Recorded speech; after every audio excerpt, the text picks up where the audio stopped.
ओम गुरुवे नमः। गुरुवार यानी कि बृहस्पति देव का दिन।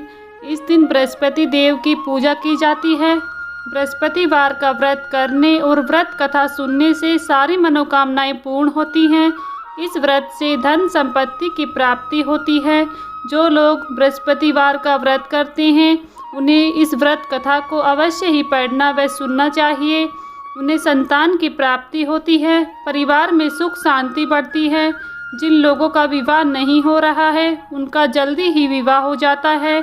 ऐसे जातकों की आर्थिक स्थिति में भी सुधार होता है और बुद्धि और शक्ति का वरदान प्राप्त होता है तथा जीवन के सभी दोष दूर हो जाते हैं। बृहस्पतिवार का व्रत करने व व्रत कथा को सुनने से जो भी जातक गुरुवार का व्रत करने में असमर्थ होते हैं वह भी इस व्रत कथा को सुनने व पढ़ने से भगवान उनकी सभी मनोकामनाओं को पूर्ण कर देते हैं। आज की इस वीडियो में आप सभी बृहस्पति देव की व्रत कथा को सुनेंगे। आप सभी वीडियो को पूरा देखिएगा। वीडियो पसंद आए तो इसे लाइक करें। चैनल पर पहली बार आए हैं तो प्लीज़ हमारे चैनल को ज़रूर सब्सक्राइब कर लें और बेल आइकन को प्रेस कर लें, जिससे आप सभी को व्रत त्योहारों से जुड़ी हुई संपूर्ण जानकारी देखने को मिलेंगी। चलिए शुरू करते हैं बृहस्पतिवार की व्रत कथा को। बोलिए बृहस्पति देव की जय। प्राचीन काल में एक प्रतापी राजा था। वह दानवीर था। वह हर बृहस्पतिवार को व्रत रखता और गरीबों को दान देता था। लेकिन राजा की रानी को यह बात पसंद नहीं थी। वह न तो व्रत करती और न ही दान पुण्य करने देती। एक दिन राजा शिकार करने जंगल निकला। रानी अपनी दासी के साथ घर पर ही थी।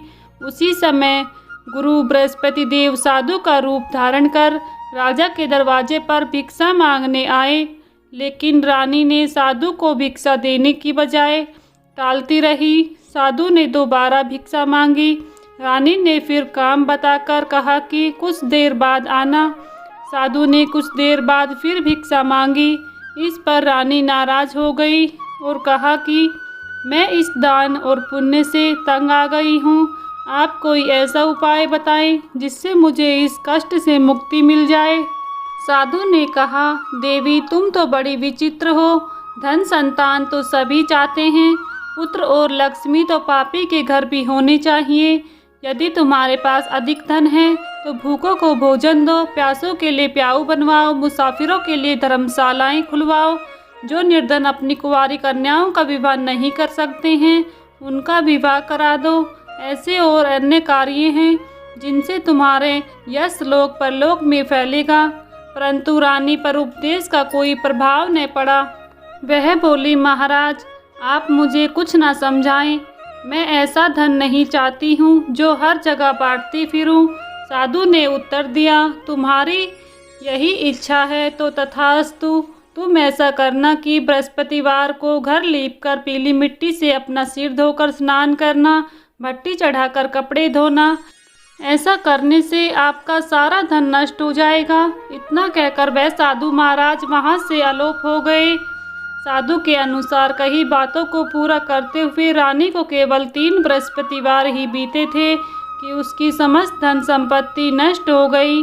भोजन के लिए राजा का परिवार तरसने लगा। तब एक दिन राजा ने रानी से बोला कि हे रानी तुम यहीं पर रहो, मैं दूसरे देश को जाता हूँ क्योंकि यहाँ पर सभी लोग मुझे जानते हैं, इसलिए मैं कोई छोटा कार्य नहीं कर सकता। ऐसा कहकर राजा परदेश चला गया। वहाँ वह जंगल से लकड़ी काट कर लाता और शहर में बेचता। इस तरह वह अपना जीवन व्यतीत करने लगा। इधर राजा के परदेश जाते ही रानी और दासी दुखी रहने लगी। एक बार जब रानी और दासी को 7 दिन तक बिना भोजन के रहना पड़ा तो रानी ने अपनी दासी से कहा, हे दासी पास ही के नगर में मेरी बहन रहती है, वह बड़ी धनवान है, तू उसके पास जा कुछ ले आ ताकि थोड़ी बहुत गुजर बसर हो जाए। दासी रानी की बहन के पास गई। उस दिन गुरुवार का दिन था और रानी की बहन उस समय बृहस्पतिवार व्रत कथा सुन रही थी। दासी ने रानी की बहन को अपनी रानी का संदेश दिया, लेकिन रानी की बड़ी बहन ने कोई उत्तर नहीं दिया। जब दासी को रानी की बहन से कोई उत्तर नहीं मिला तो वह बहुत दुखी हुई और उसे क्रोध भी आया। दासी ने वापस आकर रानी को सारी बात बता दी। सुनकर रानी ने अपने भाग्य को कोसा।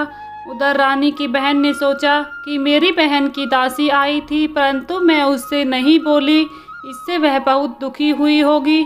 कथा सुनकर और पूजन समाप्त करके वह अपनी बहन के घर आई और कहने लगी, हे बहन, मैं बृहस्पतिवार का व्रत कर रही थी, तुम्हारी दासी मेरे घर आई थी, परंतु जब तक कथा होती है तब तक न तो उठना पड़ता है और न ही बोलना चाहिए, इसलिए मैं नहीं बोली।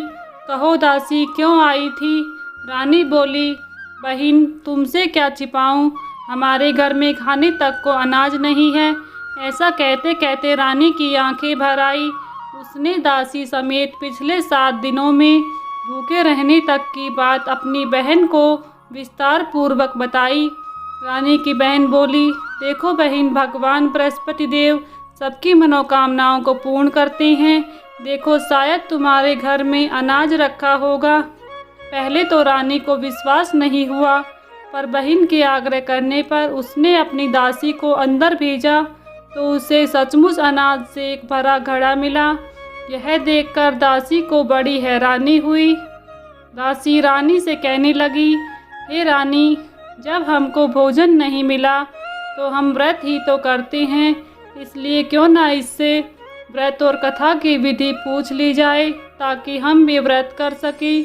तब रानी ने अपनी बहन से बृहस्पतिवार व्रत के बारे में पूछा। उसकी बहन ने बताया, बृहस्पतिवार के व्रत में चने की दाल और मुनक्का से विष्णु भगवान का केले की जड़ में पूजन करें तथा दीपक जलाएं, व्रत कथा सुने और पीला भोजन ही करें, इससे बृहस्पति देव प्रसन्न होते हैं। व्रत और पूजन विधि बताकर रानी की बहन अपने घर वापस लौट गई। 7 दिन के बाद जब गुरुवार आया तो रानी और दासी ने व्रत रखा। गुड़साल में जाकर चना और गुड़ लेकर आई, फिर उससे केले की जड़ तथा विष्णु भगवान का पूजन किया। अब पीला भोजन कहाँ से आए, इस बात को लेकर दोनों बहुत दुखी थे, क्योंकि उन्होंने व्रत रखा था, इसलिए बृहस्पति देव उनसे प्रसन्न थे। इसलिए वे एक साधारण व्यक्ति का रूप धारण कर 2 थालों में सुंदर पीला भोजन दासी को दे गए।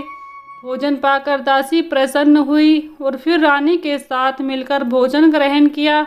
उसके बाद वे सभी गुरुवार को व्रत और पूजन करने लगी। बृहस्पति भगवान की कृपा से उनके पास फिर से धन संपत्ति आ गई, परंतु रानी फिर से पहले की तरह आलस्य करने लगी थी। तब दासी बोली, देखो रानी, तुम पहले भी इसी प्रकार आलस्य करती थी, तुम्हें धन रखने में कष्ट होता था, इस कारण सभी धन नष्ट हो गया। अब जब भगवान बृहस्पति की कृपा से धन मिला है तो तुम्हें फिर से आलस्य होता है। रानी को समझाते हुए दासी कहती है कि बड़ी मुसीबतों के बाद हमने यह धन पाया है, इसलिए हमें दान पुण्य करना चाहिए, भूखे मनुष्य को भोजन कराना चाहिए और धन को शुभ कार्यों में खर्च करना चाहिए, जिससे तुम्हारे कुल का यश बढ़ेगा, स्वर्ग की प्राप्ति होगी और पितृ प्रसन्न होंगे। दासी की बात मानकर रानी अपना धन शुभ कार्यों में खर्च करने लगी, जिससे पूरे नगर में उसका यश फैलने लगा।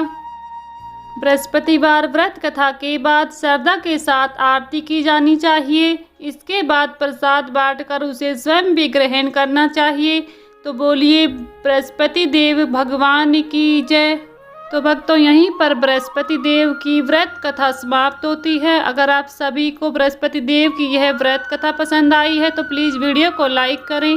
चैनल पर पहली बार आए हैं तो प्लीज़ हमारे चैनल को ज़रूर सब्सक्राइब कर लें और बेल आइकन को प्रेस कर लें, जिससे आप सभी को व्रत त्योहारों से जुड़ी हुई संपूर्ण जानकारी देखने को मिलेंगी। तो भक्तों, मिलते हूँ नेक्स्ट वीडियो में, तब तक के लिए सभी को ओम गुरुवे नमः। भगवान बृहस्पति देव आपकी सभी मनोकामनाओं को पूर्ण करें।